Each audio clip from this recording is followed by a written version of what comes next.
Greetings, beloved Star Child Rising. You are in Christina's Corner, and I am Christina. Welcome back to the podcast, where I have the opportunity and the honor to highlight and celebrate individuals who are out there using their gifts and their talents to help us to raise the collective frequency of our world.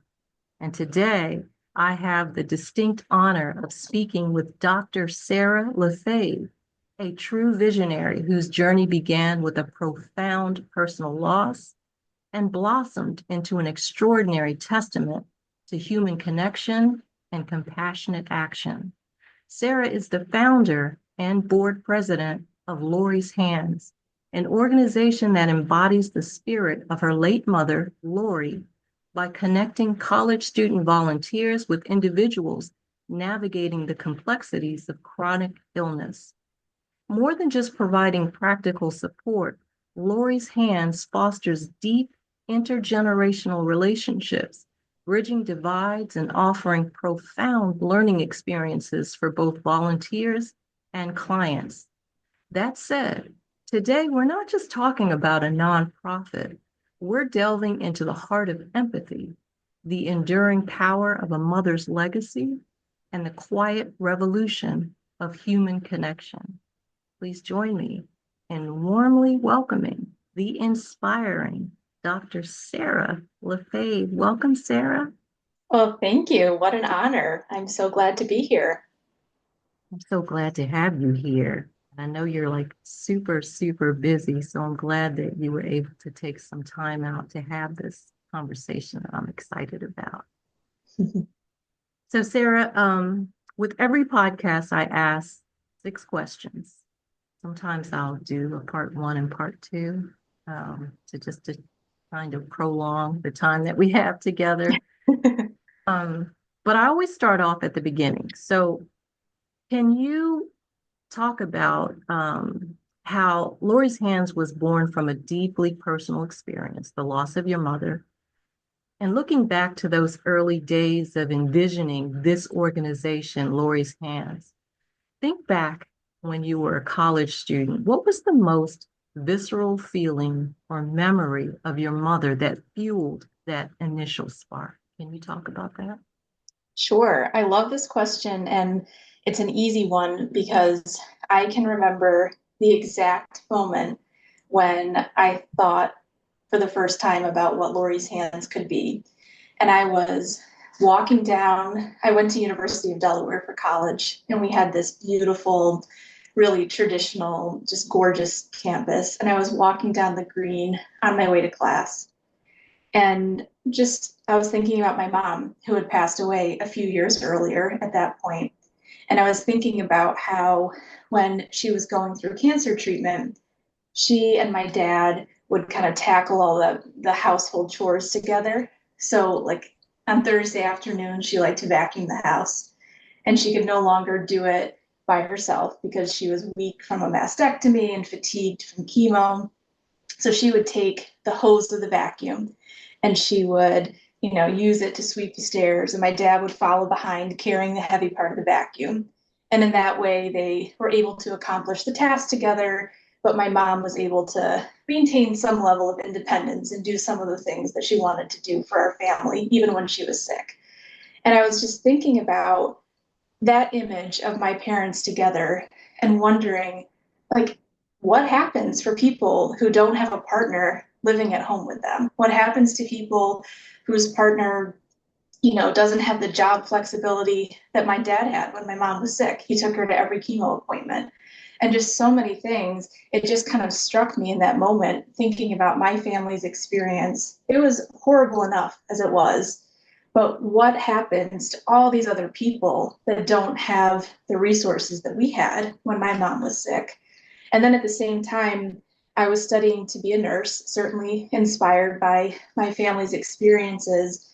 And so far, I was sitting in a classroom, I was going to the hospital, I was, experiencing a great education, but I wasn't seeing people vacuuming their stairs and struggling through that. And so it felt to me like there was an opportunity for other students to learn what it's like day to day to live with a chronic illness. And so We started just kind of grassroots, a group of students like myself. We'd go out to people's houses and we'd be the ones helping with the vacuum, and we'd be the ones, rolling the trash bin back in from the curb for people that were struggling with those kinds of things. And in those ways, we started to kind of fill some of those gaps that I wondered and certainly found out were there for people like my mom when they were going through chronic illness. Wow. And as this plan was evolving, was the universe kind of stepping in and kind of leading the way for you? Like, um, you were meeting the people that you needed to meet to find out what to do next? Was it Oh, happening that way? totally. Totally. And Wow. I think that that's true for so many people. Like once you throw an idea out for the common good, it just takes off and people grab on and it rolls away from you. And before you know it, it's so much bigger than yourself. And that is totally what happened with Lori's Hands. It started with my story, my mom's story, but then every person I talked to about it, it became their story. Sadly, it's something that every person can relate to for one reason or another. And so people just kind of jumped on board and helped us figure out how to take it forward step by step. That's amazing. That's amazing. Thank you for doing that. Um, and Well, thank you think for you're one of those sharing. people that have just jumped onto the ball as it's rolled away. Absolutely. Absolutely. I felt the energy from the beginning. We'll get to that later. So the next question is twofold. So Sarah, you've talked about your mother making ordinary days special and remembering the little things. In the whirlwind of building and leading Lori's Hands, how do you intentionally cultivate that same awareness for the little things, both within your organization and in your own life as a wife, mother, individual? And then are there specific moments with clients or volunteers that have unexpectedly reminded you of your mother's, her gentle impact? Mm, this is such a fun question to answer. I think to the first piece, I don't know if it's I don't know if I can give myself credit for being intentional. I think in some ways it's kind of an intuition or just what I tend to gravitate toward. But I think I gravitate toward people that remind me of the best parts of my mom. And we have been Mhm. so fortunate in Lori's Hands to have leaders that embody the best parts of her. She was really practical, but she was also a dreamer. And we've had so many people who are part of Lori's Hands who are both of those things at once. Like I look at our current leadership team and they're people, they're pragmatic to the point of like paying attention to the details. They're in the spreadsheet, following the numbers perfectly through. But then at the same time, they're like, we can do this. We can take this thing big, like there's no stopping us. And um, that just feels like my mom to me. And so I think like we might have these conversations about sustainability and how are we going to make sure Lori's Hands is funded forever and in these big picture questions. But then at the same time, we're also thinking about, what would it mean for a client to look out her window and see daffodils as soon as spring comes this season, or Right, something right. like that. And like those little things don't get lost in the big picture conversations that we have about the organization. And I think it's just because we have people on our team who are really good at that. Um, I think you asked about it. In my personal life, I don't know. I think it's hard to remember to do that day to day. I think part of it is like trying to be around people who are really good at it and letting that like, soak into who you are and how you spend your days. Um, when I'm feeling down, I certainly try to remember that like the greatest high comes from connecting with another person. And like if you can find a way to be kind in some small way and give of yourself in some small way, like that's going to come back to you 30-fold, right? Like I do try to remember that. And you also asked, I'm trying to remember all the parts of your great question. You asked about a specific example with a client or student, and this came to my mind immediately. Um, We had a Lori's Hands client early on when the organization first started. She was such a delight. She was in her 90s and she was still living in the home that she'd been in for, I don't know, 40, 50 years. And she had been a crafter all her life. And this client, I'm telling you, you walk into her craft room, it's like, I don't know, embroidery, floss, paint bottles, whatever, have exploded all over this room. Like it is just you can't even walk into the room at this point. And sadly, it's because this client, she can no longer stand up straight. She can't stand for long periods of time, and she had just gotten totally overwhelmed. And so she wasn't able to enjoy it anymore. So we spent an entire afternoon just winding that embroidery floss back on the spools, setting up the shelves, getting things organized. And like, is that the biggest problem in anybody's life? Probably not. But it brought so much joy to her life to be able to walk back into that craft room, get to her table and sit down to work on a project again. And for us, I mean, it was just so soothing and so fun to be a part of. She's bringing us snacks and telling us stories. And what a great way to spend an afternoon as a college student, you know? Mhm. That's wonderful. I think part of the beauty of the people in the Lori's Hands organization that you talked about, that they remind you all of the best parts of your mom, is one of the things that I've seen in working with nonprofits and then also working in public corporate sector as well, is that there's an innate ability to um, to recognize, embrace, and stay in the present. Like when Hmm. I went on visits with some of the folks on your staff, it was very clear to me, like in most organizations, it's always, what do you got to do next? If this happens, you're going to do this. If this happens, you do that. But you all, the people that work with you, have the ability to, and maybe it's innate, to just stay there and actively listen to the clients and take it all in and then move from there as opposed to, this is where we got to go to. You understand what I'm saying?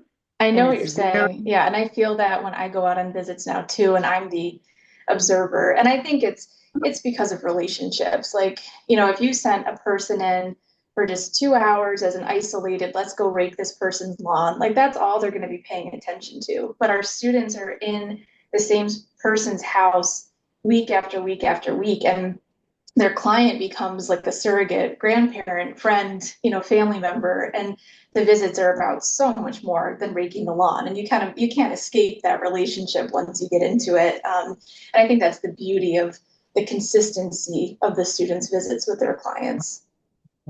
yeah. And that's hard to do too, the Yeah. consistency, especially when you're talking about college students, right? Yeah. So that's great. All right. So thank you for sharing. Number three, I read an interview that you did back in 2014. Sarah, I did my homework. You'll Yeah, be able to you tell. got into some deep tracks here. So in 2014, you reflected on your mother's journey with cancer and you highlighted the importance of open and honest communication within your family, even amidst the pain. How has that early experience shaped your approach to leadership and the inevitable challenges that arise in running a nonprofit? Are Hmm. there times when you find yourself, drawing directly on those lessons learned during your mother's illness? Hmm. It's such an interesting question. It's not something I've spent a lot of time thinking about before, but it's so true. My parents set a really strong example when my brother and I were kids. And my mom was first diagnosed when we were really little. And then she had cancer on and off throughout her childhood until she passed away when my brother and I were both in high school. And throughout that entire process, my parents were always honest with us about what was happening, even when we were really little. I mean, it was age appropriate. They weren't telling us, more than what we could handle, but they were always honest about how serious her illness was, what was happening, they didn't sugarcoat anything.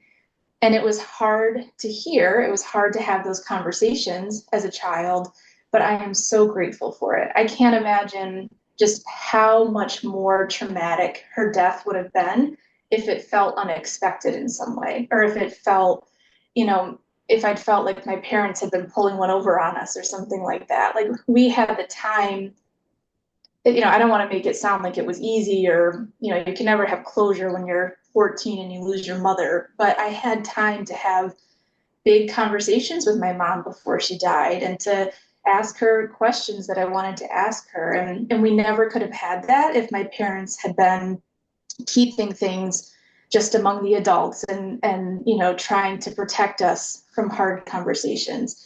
So yeah, I'm really grateful for that. It's interesting whether it probably does affect everything for me now, right? It probably affects how I handle my relationships in my work life as a parent, as a wife. Um, it actually would probably be convenient sometimes to have more of a poker face or to have an alter ego, but I don't have that. I mean, I just am kind of like what you see is what you get, and I think that's just how I was raised. But I do think that it has its benefits sometimes. Like I think about the way even that we write our grant applications. If you read a Lori's Hands grant application, they're very like almost conversational in tone. Like we don't use big words just to use them just to sound fancy. Like we just kind of say, this is what we're doing. This is why it matters. Our numbers are super realistic. Like we're never padding the numbers and promising more than what we think we can do. And I do think that transparency comes through. Like people feel when you're being authentic and when you're being open, and funders appreciate it. Your spouse probably appreciates it. Like I do think it's a healthy way to navigate relationships. And it's refreshing. Um, Coming from someone who has sat on several different boards, um, a lot of times when you're in a setting like that, and like I'm talking about when you're running a board meeting, right? It becomes a kind of like we did this, we did this, we did this, and this is what we're going to do. This is what, something like that. And then it's kind of the back and forth is just, oh, that sounds great. Okay, what's next? Right? Mm-hmm. Where the difference with you, Sarah, you may not realize it, but it's very refreshing, is that you acknowledge, things that are happening and it's very obvious that you engage with those ideas, but you also ask the tough questions, you know, and you don't let it go by. You ask the tough questions and you make sure that you hear from everybody. And that's refreshing. That's when you bring the authenticity to the room, and people really love that and admire that about you. And Oh, I'm it's sure that I'm not just speaking for myself. that's such a compliment, especially coming from you. I think that's, all of that you could be saying about yourself at tenfold. I mean, just seeing you even navigate talking to a candidate in a job interview, I just think you just bleed authenticity. You're like Oh, a thank real you. person asking real questions, and I just think it's so helpful when you're really trying to get to know somebody to have a person who can ask good questions on your team, and you're so good at that. Well, thank you. Thank you. I guess it's true what they say, real recognizes real, right? Yeah. And so yeah, I never felt like a lot of times you can be in board meetings and you feel like, when is this over? Mm. But it's never like that with you because, we know that we're gonna get things done and we're gonna dive deep Mm. into what we need to. And so I love that about you. So I love that about Lori's Hands. I love that about being a part of our work. yeah. And it has a lot to do, as you said, with the people that, you put in place there. Hmm. Okay, number 4. So Lori's Hands aims to transform the learning experience of future healthcare leaders by connecting them with the realities of chronic illness in the community. And I'll say, as someone who served on the board of Lori's Hands, I resonate deeply with its mission. And yet at the same time, Sarah, I know that the mission is so much deeper than one can probably adequately articulate, right? It's so deep. Um, so what is the one aspect of the impact of Lori's Hands has on these students and perhaps often goes unsaid, but that you Mhm. believe is profoundly important for the future of healthcare? Mm. I love this question. I think I'm saying that about all of your questions. I think to answer it first, I'll kind of paint a picture. So, for somebody who has never been a clinical student before, so if you're studying nursing or another health profession, it's your first day of clinicals. You're in the hospital. There's like alarms beeping and people running around everywhere and IVs dripping and whatever. And your job on that day is to, for the first time, practice your real technical clinical skills on real people. So it's like the first time you're going to insert that IV by yourself. At the same time, it's the first time probably that you're walking into a room and you're really talking to a stranger about their health and it matters. And that can be so deeply uncomfortable and intimidating. And at the same time, like you've already forgotten where the break room is, where the bathroom is, and what your login is for the computer system. It's just an overwhelming experience. And so to expect a student in that situation to at the same time learn how to understand the context of a person's life and how to build an authentic relationship, build rapport with your patients, it's just so unrealistic to expect. And if you imagine then a student who maybe 2 years before that, as a Lori's Hands student, they've gone out and they visited their client week after week after week. And they're there to do some low pressure things, real things that are helpful, like getting groceries, putting them away in the cabinets, having a conversation with their client, getting to know them, week after week. And then that same student enters the clinical environment. It's such a different experience. Like you see that patient with congestive heart failure in the hospital, and yes, you're thinking when you discharge them about how they should be following a new diet or how they should be taking their new prescription. But if you've had your Lori's Hands experience, you're also thinking, oh shoot, this person probably doesn't have any way to get to the pharmacy, or maybe they have trouble standing at the stove for 2 hours, because I've seen what that's like. I've seen, for a person who's exhausted or is using an oxygen tank, how hard it is to prepare a meal. And it just totally changes your perspective on healthcare. And so for me, I think that it's important for more students to be learning in the community and seeing people as whole people, even if they're eventually going to go work in a hospital setting. I think that experience is just, it's life changing. And I wish that every student could have an experience like that. Such a great answer. Thank you. And with that, let's just take a commercial break just for a second. I will leave your information in the video description for the people who are watching this. But talk a little bit about, the chapters where they are, a little bit about that part of it. Sure. So Lori's Hands started out as a student club at the University of Delaware. And so for the past 15 years, we've grown there in Newark, Delaware. And now we have hundreds of students every week who are visiting hundreds of clients. That's our flagship chapter. And then from there, we developed our second chapter in Baltimore, Maryland, and a third outside of Detroit, Michigan. So we have our three chapters that all look and feel a lot the same, but are very much kind of catered to the local needs and built by local leaders in those locations. And then we're always having conversations about what's next. And so maybe the next time we talk, there will be another little flag on the map. Yeah, you never know. You never know. I feel like whoever's supposed to be watching this will be watching this. And so you just never know how the universe works, right? Definitely. All right, number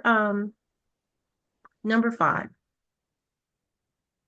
So you've built Lori's Hands in honor of your mother's legacy, and it has grown into a significant force for good.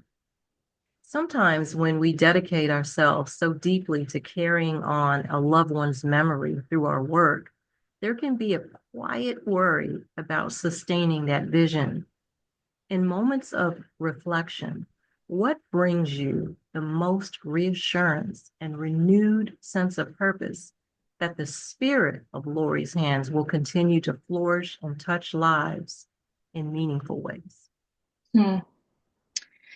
Well, so my role with Lori's Hands has changed tremendously over the last couple of years. So a few years ago, I was a volunteer who, in my off hours, was enrolling every one of our clients, every one of our students. Like I was running the organization with other volunteers and doing all of the day to day. And then we kind of transitioned, and we were fortunate to hire our first staff person. But I was still so intimately involved. I was talking to her every single day. You know, I was her right hand woman supporting her when she was the only staff person. And then from there, it's evolved further to a point that's much healthier, much more normal now, where I serve as our board president and I'm not breathing down our executive director's neck every single day. You know, I'm supporting him in making decisions and making plans for the organization. But the day to day is really carried out by paid staff people. And so, I mean, it's just been such an honor to see that happen, like to see the organization grow and mature in that way. And as it's grown, like, yes, there have been changes and things feel different. And certainly it feels a little less kind of grassroots compared to how it did when we first started.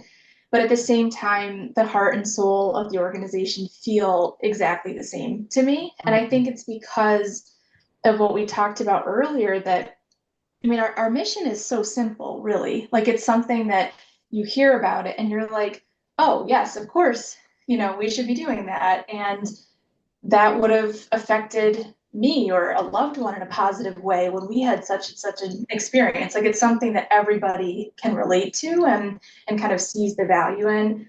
And I think because the mission is so simple and it's so universal, I don't worry about us kind of having that mission drift. Like I think that the soul of the organization will be able to stay intact, and it doesn't rely on one person, myself included. That's great. I'm so glad to hear that.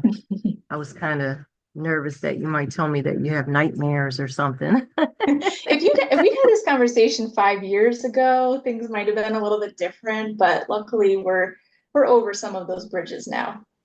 Yeah. And, word is getting out about all the beautiful things that are happening.